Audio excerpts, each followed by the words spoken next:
6 minutos. Bastidores, com Luiz Carlos Bernardes.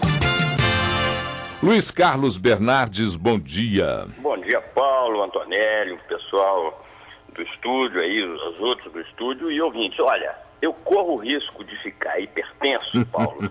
Eu e muitos ouvintes, eu e centenas de ouvintes, com essa história dos superfaturamentos aí. Primeiro, no ano passado, foi o superfaturamento na reforma do Anel de mais de 120 milhões de reais. Quer dizer, na reforma não, a reforma não aconteceu, lamentavelmente. Na proposta, né? Na proposta, no edital. E agora eu até dei isso ontem, um superfaturamento também de 46 milhões nessa proposta aí de reforma de Confins. Lembrando-se que o governo de Minas já mandou para a Infraero, para o governo federal, dona Infraero, não sei se eu chamo a senhora de dona Infraero ou dona Infraera, porque já era com essa gestão aí também, não reforma eu acho que você... uma goela eu acho que você está muito respeitoso com essa senhora.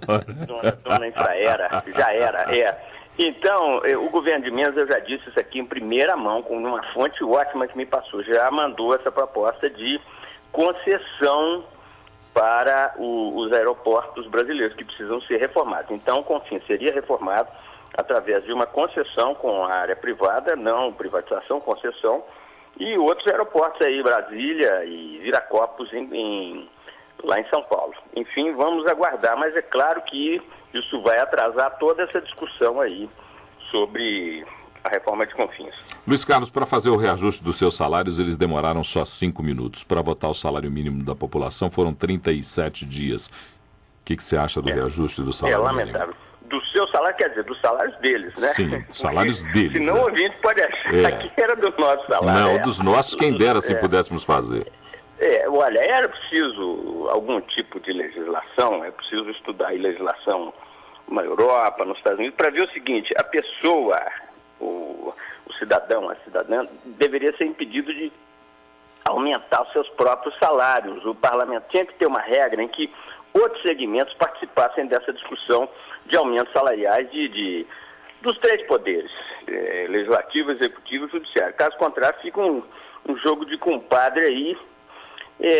Ontem o governo ganhou a parada, eu até entendo, eu sei das dificuldades do governo, claro, poderia ter feito uma concessão para 550, e entendo também a posição das centrais, estão lutando, mas o salário mínimo hoje no Brasil é de mais de $250.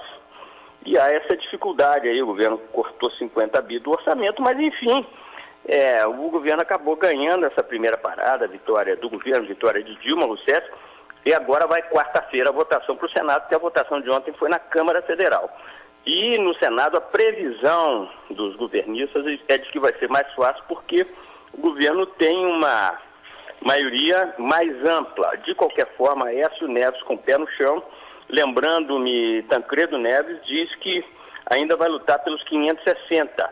O PSDB luta pelos 600, embora no fim do governo Fernando Henrique o salário mínimo tenha sido de $70 ou $80, mas essa promessa do PSDB de lutar por R$600, mas a Aécio com o pé no chão e ao lado das centrais sindicais, se aproximando do movimento sindical nessa hipótese de refundação do PSDB, porque os partidos social-democratas da Europa também atuam junto com os sindicatos, então apoia a proposta de 560. Não é fácil por causa da maioria mais ampla do governo no Senado. De qualquer forma, pode haver alguma negociação aí no meio da semana. Vamos aguardar aí. Outra questão, Paulo e ouvintes, é a seguinte.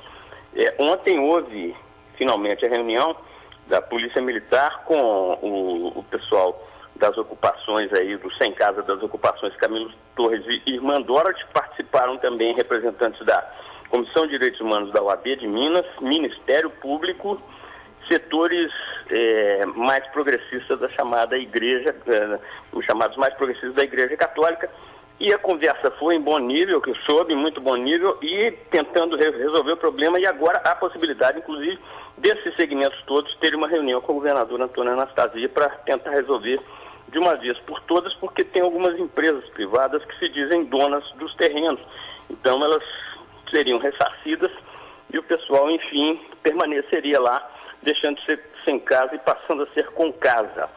Ontem à noite, um outro assunto, Paulo. Sim. Vamos falar um pouquinho sobre eleição em Contagem. Sim. Que está também com muitas polêmicas. Ontem à noite eu conversei com muita gente em Contagem e aí tive uma surpresa positiva. Existe uma articulação, uma conversa inicial para que haja primárias, mais do que prévias, seriam primárias com participação do PT, do PSB e do PCdoB. O vencedor dessas primárias seria o candidato aí a prefeito e teria também um vice apontado.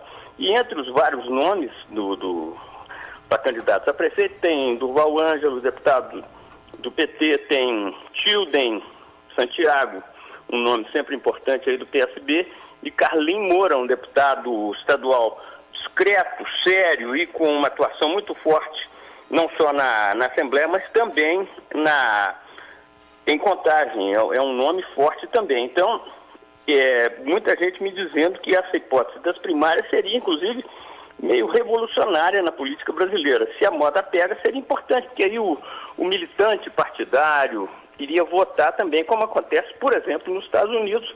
Acho que é uma ideia inicial, mas que, se der certo, vai ser realmente muito importante, não só para a política de Minas, mas para a política nacional. Perfeito. Esse foi o Luiz Carlos Bernardes, que conversa conosco todas as manhãs do jornal Band News Minas, primeira edição, sobre os bastidores da política. Luiz Carlos, grande abraço para você. Uma boa quinta-feira. Cuidado aí com a Infraero, hein? A hipertensão está controlada. O meu remédio está tomado já. Exatamente, é isso aí. Um abraço. Tchau, um abraço.